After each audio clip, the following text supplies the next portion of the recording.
अस्सलाम वालेकुम students. Today is Wednesday 30 दिसंबर 2020 और आज का जो हमारा टॉपिक है ना उसमें हम लोग चैप्टर नंबर 1 की जो एक्सरसाइज है उसका क्वेश्चन 1.4 का फर्स्ट पार्ट जो है उसको वो फ्लो चार्ट हम लोग आज ड्रॉ करेंगे। देखिए क्लास, जो हमारा प्रीवियस लेक्चर था ना उसमें हम लोगों ने चैप्टर नंबर 1 जो है ना जो हमारा सिलेक्टिव सिलेबस के लिहाज से कंप्लीट कर लिया है। बट इसके जो क्वेश्चन 1.1, 1.2 और 1.3 में आप लोगों को इसलिए नहीं करवा रहा क्योंकि ये इन सब के क्वेश्चन मैंने पहले से ही आपको मार्क करवाए हुए हैं। वैसे तो वो फ्लो चार्ट भी आपको मैंने करवाए हुए हैं, बट वो मुझे लगा कि आप लोगों को रिपीट करवाने चाहिए। बट इनके जो आंसर्स हैं ना, ये आंसर्स मैंने आप लोगों को मार्क करवाए हुए हैं, तो ये वाले क्वेश्चन आप लोग खुद से याद कर लेना, ठीक है। इसके अलावा एमसीक्यूज हैं और क्वेश्चन 1.3 जो है ये फिलिंग द ब्लैंक्स है। तो ये वाले क्वेश्चन आप लोगों ने खुद से कर लेने हैं, ठीक है, और इसको याद भी कर लेना। उसके बाद हम लोग 1.4 का जो फर्स्ट क्वेश्चन है इस पे मूव करते हैं। Input two numbers n1 and n2 determine whether n1 divides n2 और नॉट। अब वो कह रहा है कि आपने क्या करना है, यूजर से टू नंबर्स लेने हैं, n1 and n2 two numbers आपने इनपुट ले लेने और आपने इसका फ्लो चार्ट बनाना है जो ये बताएगा कि क्या n1 n2 को डिवाइड करता है कि नहीं करता।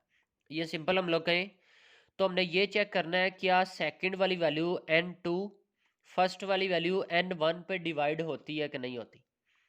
तो इसका आप लोगों ने फ्लो चार्ट बनाना है, ठीक है। सो इसके फ्लो चार्ट पे की बात करें तो इसमें हम लोगों ने क्या करना है, सबसे पहले तो हमें, क्योंकि n2 हमने देखना है कि n1 पे डिवाइड होता है कि नहीं, तो सबसे पहले तो हमें यूज़र से टू वैल्यूज़ चाहिए, ठीक है। तो आप लोग क्या करेंगे, फ्लो चार्ट को स्टार्ट करना है। उसके बाद आपने यूज़र से टू नंबर्स ले लेने हैं, ठीक है। वो नंबर्स हम लोग इनपुट n1 एंड n2, ये आप यूज़र से दो नंबर्स ले लेंगे। और आपको पता है इनपुट के लिए कौन सा सिंबल हम लोग यूज़ करते हैं, इनपुट के लिए हम लोग पैरेललोग्राम यूज़ करते हैं, ठीक है। सो ये पैरेललोग्राम के अंदर आपके पास आ जाएगा इनपुट n1 एंड n2। ये हम लोगों ने यूज़र से टू नंबर्स ले लिए। अब हमने ये चेक करना है कि n2 n1 को डिवाइड करता है कि नहीं करता।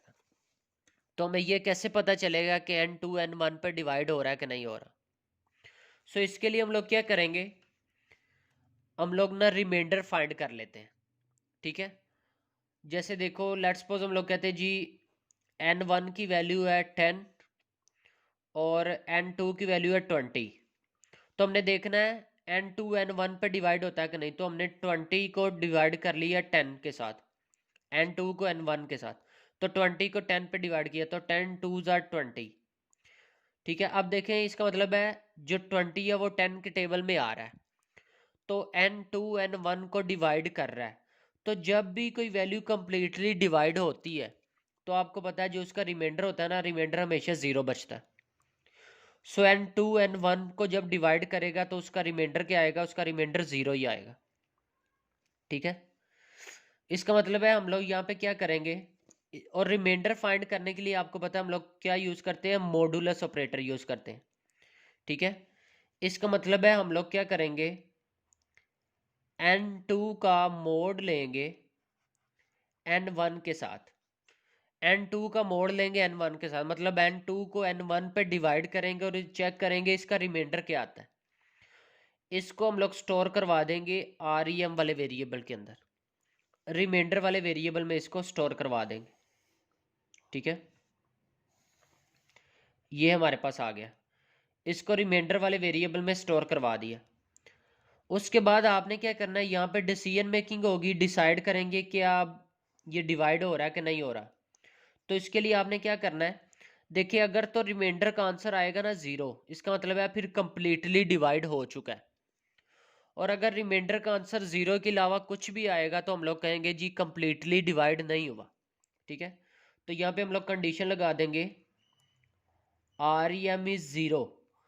अगर तो रिमाइंडर की वैल्यू 0 है तो ये क्या होगा, ये यस की तरफ मूव करेगा। अब रिमाइंडर की वैल्यू 0 होने का मतलब है कि वैल्यू जो सी ना ये कंप्लीटली डिवाइड हो रही है। तो यहाँ पे फिर हम लोग क्या करेंगे, प्रिंट करवा लेंगे, डिविजिबल।